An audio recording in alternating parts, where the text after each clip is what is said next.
안녕하십니까 여러분, 엠프로입니다. 오늘은 정상적인 비거리가 나지 않고 헤드스피드가 나지 않고 혹은 볼이 너무 부정확하거나 불규칙하게 맞는 분들에 대해서 또 하나의 큰 이유에 대해서 이야기를 해볼까 합니다. 제가 레슨을 좀 많이 해보니까 정상적인 평균적인 비거리가 나지 않는 분들의 원인이 크게 세 가지로 압축이 되더라고요. 그 세 가지만 충족이 된다면 거리가 절대 나지 않을 수 없습니다. 그래서 그 첫 번째로는 우리가 유일하게 이 클럽과 내 몸을 연결시켜주는 이 왼팔의 중요성이에요. 왼팔의 펴짐, 단단함을 유지하지 못한다. 그립. 그게 첫 번째고, 두 번째로는 제가 제일 많이 강조하고 있는 클럽 페이스가 공에 맞는 순간에 닫아지면서 맞아야 된다라는 그 이해도가 약해요. 로테이션이죠. 그리고 세 번째는 우리는 원운동을 하고 있는데 원운동이라고 하면 아크죠, 아크. 원은 작은 원을 그리면 그릴수록 힘이 작고 큰 원을 그리면 그릴수록 원심력과 관성이 세지면서 큰 힘을 얻을 수 있습니다. 그래서 우리는 공간이라는 이 아크라는 걸 유지를 해줘야 되는데 그 공간을 유지하지 못한다. 이렇게 세 가지가 될 수 있을 것 같아요. 근데 첫 번째와 두 번째, 그러니까 왼팔, 펴진 왼팔과 우리가 로테이션이라는 부분은 제가 레슨을 정말 많이 했고, 또 이제 펴진 왼팔에 관해서는 다음 편에 한번 준비를 해볼까 하고요. 오늘은 이제 좀 중요하다고 제가 오늘 주제로 잡은 공간에 대해서, 이 아크에 대해서 이야기를 해볼까 합니다. 그래도 잠깐 짧게 첫 번째와 두 번째 이야기를 해드리자면, 이 왼팔이라는 거는 우리가 원을 그리는 기준점이에요. 기준점, 축이 될 수가 있어요. 한마디로 왼팔이 없다면 우리는 원이 형성이 되지 않아요. 힘을 주고 가속을 주는 이 오른팔이 정상적인 힘을 발휘할 수가 없다. 원의 기준이 되는, 내가 여기서 아무리 큰 힘을 던져도 얘가 더 이상 가지 않고 이 끝점이라는 원심력을 받을 수 있는 거는 우리가 단단한 이 왼팔이 존재하기 때문에 아크를 그릴 수 있고 원을 그리면서 관성을 받고 다니는 겁니다. 근데 이 기준점이라는 게 미약해요, 다들. 자, 백스윙 갈 때부터 접어버리거나 혹은 다운스윙, 이걸 폈다고 한들 몸에 붙여버리거나 아니면 다운스윙 때 다 이렇게 좁혀오거나 이런 상황으로 왼팔이 제 역할을 하지 못한다. 혹은 왼팔은 이렇게 단단함만을 유지해 줘야 되는데 이 단단함, 한마디로 이 쇠파이프라고 제가 자꾸 표현을 하잖아요. 쇠파이프, 이게 쇠파이프라면 이게 그냥 어깨에 달려있는 상황, 한마디로 동력이 없죠. 얘는 자의적인 힘이 없습니다. 누군가가 무언가를 해줘야지만 힘을 얻는 이 단단함만 가지고 있을 뿐이에요.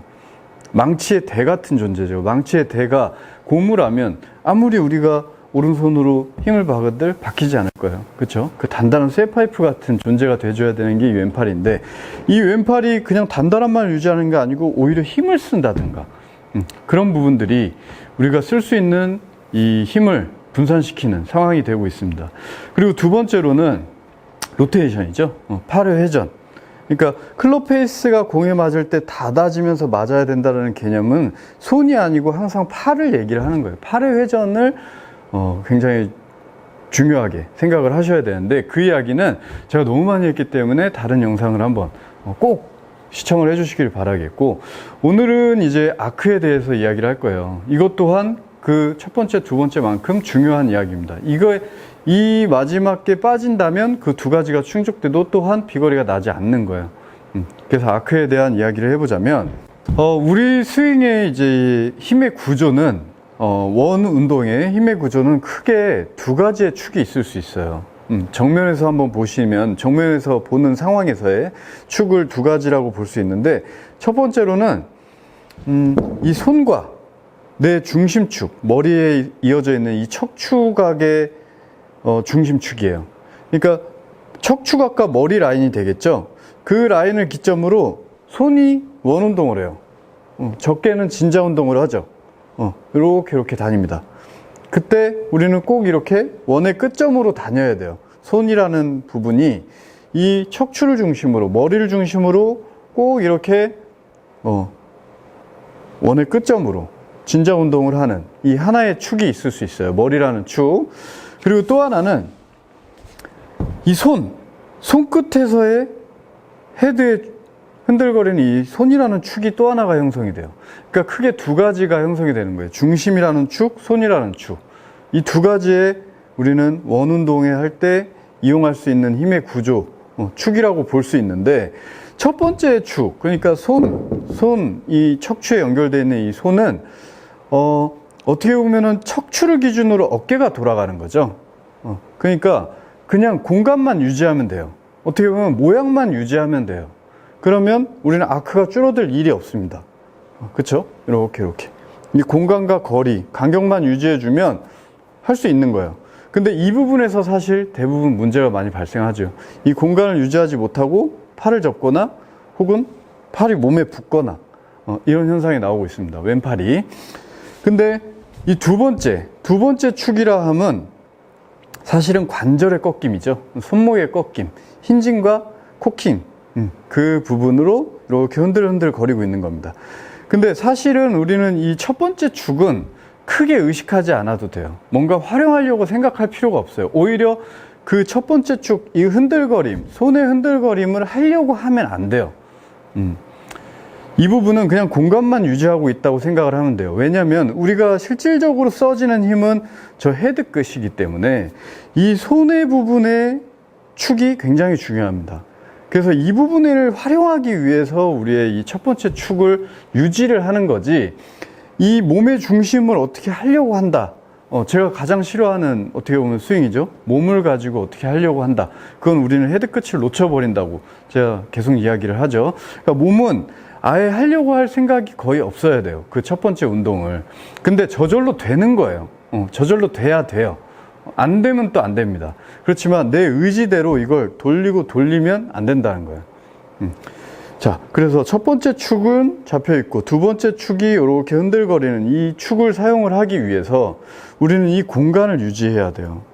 이 거리. 요 아크를 유지하면서 이 축을 활용을 해야지, 이 공간이 없는 상태에서 이렇게 활용하면 힘을 만들기가 어렵다는 거예요. 원이 작아진다는 거죠. 그래서 우리는 이 간격, 공간을 유지하려고 노력을 해야 되는데, 이 간격을 유지해야지만 제가 계속 강조하는 지렛대 원리를 활용할 수 있는 겁니다. 지렛대 원리. 지렛대 원리도 이제 여러 가지가 있을 수가 있죠. 몸을 사용하는 지렛대 원리와 지금 얘기하는 여기를 사용하는 지렛대 원리가 있을 수 있어요. 근데 이 부분을 활용한다는 얘기는, 예를 들어서 제가 많이 표현을 했죠. 이렇게 왼팔을 목에다 대면 목을 축을 삼아서 우리는 내려가는 이 압력만 가지고도 이렇게 큰 힘을 얻을 수 있다. 근데 여기서 두 가지가 필요한 거잖아요. 우리는 이 목이라는 축과 내려가는 힘 두 가지가, 지금 보면 손가락 하나 걸고 있죠? 손가락 하나를 걸고 내려도 지금 뭐 진짜 하나만 걸고 내려본 거니까 놓친 거예요. 이렇게 큰 힘을 얻을 수 있는 겁니다. 다른 건 필요 없어요. 이 축과 내려가는 힘, 그 두 가지만을 필요한데, 이렇게 됐을 때는 어떻게 보면 공에 맞는 상황에서 큰 힘을 얻을 수가 없다는 거예요. 아크가 너무 작잖아요. 그래서 우리는 우리 몸에서 최대치로 뻗어낸 하나의 축을 이렇게 더 만들어낸 겁니다. 목에 걸기보다 이 공간을 유지함으로써, 자, 이 공간을 유지해요. 그러면 아까 제 목이 됐던 게 여기에 공간이 지렛대가 형성이 된 거예요. 그래서 이 공간에 걸어서 풀리는 힘을 만들어내는 거예요. 원이 커졌기 때문에 이 지렛대의 힘은 훨씬 더 커지게 되는 겁니다. 그렇기 때문에 이 공간을 자꾸 유지하라고 연습을 시키는 거예요. 이것도 많이 들어보셨을 거예요. 여기 가까워지면 안 돼요. 내릴 때요. 공간 유지해야 돼요. 근데 그거를 이유를 모르고 이 공간만 유지하면 되나 그러면? 근데 그래도 안 되는 분들 많을 거예요. 잘 안 돼. 힘을 못 시켰어. 왜? 지금 저 어떻게 했어요? 중심을 돌렸죠. 그 원리를 모르고 공간만 유지한다고 해서 힘을 얻는 게 아니라는 겁니다. 이 공간을 유지한다는 거는 우리가 이 공간을 지렛대로 사용을 해야 돼요. 여기에 걸어서 내려간다는 이 느낌. 이 공간을 걸려서 헤드가 이렇게 풀린다. 이건 과하게 표현을 한 거죠. 걸려서 풀린다. 이렇게. 이 느낌, 이 메커니즘을 인지하면서 공간을 유지하는 연습을 하셔야지, 그냥 공간 유지하래 한들 이건 또 도움이 크게 되지 않는다. 그래서 꼭 우리가 이 공간을 유지하는 이유는 지렛대 원리를 사용하기 위해서 하는 거다 라고 이해를 해주시면 좋겠고, 그래서 연습을 어떻게 해보시냐면, 자, 이런 볼을 하나 준비를 하세요. 이런 볼이 아니어도 돼요. 뭐 인형이 돼도 됐고 쿠션이 돼도 됩니다. 단지 너무 쿠션이 그냥 밀착감이 있어서 빠지지 않는 쿠션이면 안 되고, 놓치면 빠질 수도 있는 그런 물건을 좀 준비를 해주시고, 이런 볼을 요 팔 사이에다 끼워 보세요. 이거 뭐 연습하는 영상 많이 보셨을 거예요. 프로들, 최상급의 프로들도 많이 하죠. 하는 데는 이유가 있는 겁니다. 그러니까 그냥 따라 한다고 되는 게 아니고 꼭 이 이유를 알아야 돼요. 이 간격을 유지하고 이 길이를 유지하고 이 펴짐을 유지하기 위해서 하는 겁니다. 이걸 마냥 이렇게 안쪽으로만 좁히려고 한다고만 생각하면 안 돼요. 이 공간 자체를 유지하려고 이 연습을 한다라고 생각을 해주세요. 자, 이렇게 가슴 앞에 팔결 끼시고, 자, 낀 다음에 백스윙. 이 공을 그대로 압착시켜서 누르면서 백스윙을 가보는 거예요. 근데 이게 잘 안 되시는 분들이 있을 거예요. 잘 안 되는 분들, 그러니까 백스윙 가기가 너무 힘드시는 분들이 있을 거예요. 근데 저는 생각보다 편해 보이시죠? 자, 이런 식으로. 이게 이제 백스윙이 잘 안 가시는 분들의 첫 번째 이제 원인은 백스윙을 잘못 가고 계신 거예요. 백스윙은 예를 들어서 우리가 애기를 이렇게 안고 있다고 생각을 해볼게요. 애기를 안고 이렇게 그네를 태워보세요. 흔들흔들 흔들흔들. 근데 더 키워볼까요? 흔들흔들. 아기가 그냥 옆으로 이렇게 가는 거지, 백스윙을 이렇게 애기를 뒤로 떨어뜨리면 안 돼요. 근데 많은 분들이 이렇게 가서 이렇게 가요. 이렇게 뒤로 날려. 안 되잖아요. 큰일 나요. 아기를 가슴 앞에 계속 유지한 채로 계속 위로 이렇게 흔들거려야 돼요. 이게 백스윙의 정상적인 방향인데 다들 이렇게 감아 들어간다고 생각을 해요, 백스윙을. 이건 절대 아니에요. 제가 많은 영상에서도 얘기를 했지만 어깨 회전이 옆으로 된다라고 인식하시면 안 돼요, 백스윙. 백스윙은 약간은 뒤집어지고 역피봇되고 위로 올라간다. 오른쪽 어깨, 오른팔이 위로 올라간다는 느낌으로 계속 가는 거예요. 그렇게 갔을 때 지금 이걸 끼고도 편해질 수 있는 거지, 얘를 만약에 이렇게 가려고 그러면 잘 안 가져요. 빠지고 얘를 안고 이렇게 가는 겁니다. 이렇게. 그런 느낌으로 꼭 연습을 해주셔야 되고, 자, 그렇게 한번 끼고 한번 연습을 해보세요. 낀 다음에 잡고